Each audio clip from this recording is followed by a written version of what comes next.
এই যে সাম্প্রতিক কালে দেখা যাচ্ছে একটা টিভি আছে, টিভি নাস্তিকবাদী বাংলাদেশে তারা প্রচার করতে চায়, ইসলাম বিদ্বেষী অনেক কথাগুলো আজকে এই টিভি চ্যানেল দিয়ে চলছে। সে টিভি চ্যানেলটার নামটা কি বলতে পারেন? ৭১ টিভি। যুবকরা বসে আছে চ্যানেলের সাথে। ৭১ টিভি বাংলার জমিনে ৭১ নাম দিয়েছে ঠিক, ৭১ নাম দিয়েছে ঠিক। ৭১-এর কাজ হয় না, ৭১-এর বিরোধী ওই টিভির মধ্যে কাজ হয়। যারা তাদের মদত দেয় মনে করবো তারা বাংলার সবচেয়ে বড় জানেন, বাংলার সবচেয়ে বড় অপরাধীদের মধ্যে কিনা। তারা তাদেরকে মদত দেয়, চিহ্নিত করে রাখুন, ভালো করে খোঁজ নিয়ে দেখুন। তারা দেশকে আসলেই ভালোবাসে না, অবশ্যই দেশের বিরোধীরা তারা অবশ্যই পেছনে বলে চালাচ্ছে। আলেমদের চাইতে কোরআন হাদিস বুঝে দেশপ্রেমিক আস্থার মধ্যে কি আছে আমার বুঝে আসে না।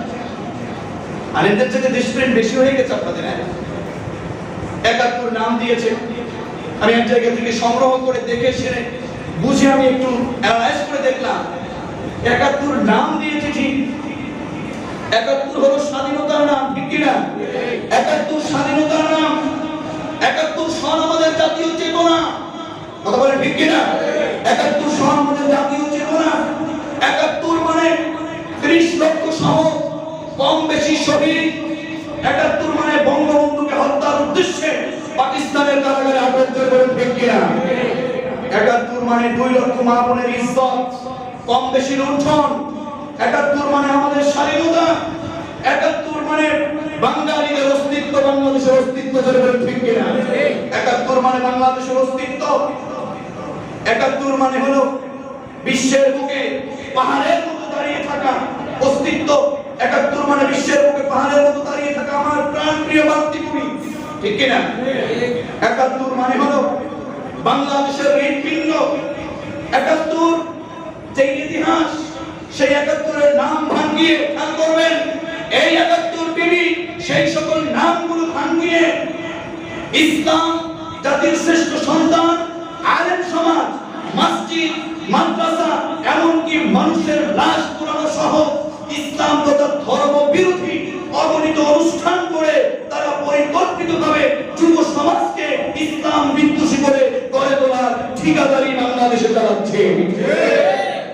মহতারাম হাজিরিন, ৭১-এর মান বুঝতে হবে, স্বাধীনতা রক্ষা করতে হবে। ৭১ টিভিতে যেইভাবে করে ইসলাম বিদ্বেষী কাজগুলো করা হচ্ছে, আলেমদেরকে দুই একজনকে ইনভাইট করে নিয়ে যাচ্ছে, তাদেরকে কথা বলতে দিচ্ছে না।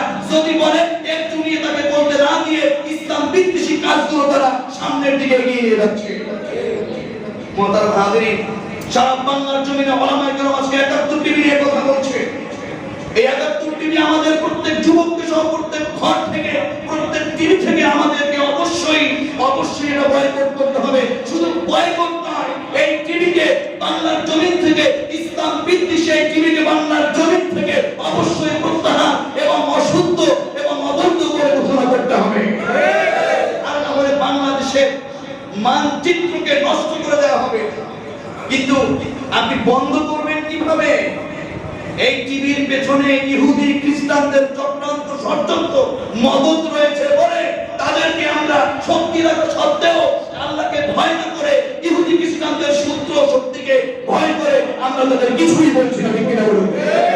কি আমরা তো কথা বলতে পারতেছি, একটু জেল জরিমানা হলে কি হবে? এই সাদা টুপি বা এই কাপড়ের টুপি বাদ দিয়ে লোহার টুপি বললে কি হবে? আমরা ইসলামকে দেখাতে চাই, ইসলাম বিদ্বেষী কোন সূত্রকে আমরা দেখাতে চাই না। যুবক ভাইরা, এই ৭১ টিভিকে অবশ্যই আমাদেরকে বয়কট করতে হবে। আমাদের প্রত্যেককে স্বাধীনতা রক্ষা করতে হবে। আমাদের এই তৌহিদি জনতার কণ্ঠ রোধ করা যাবে না। এদেশে ইসলাম ছিল, ইসলাম আছে এবং ইসলাম থাকবে। আওয়াজ করে যুবকের ঠিক কিনা?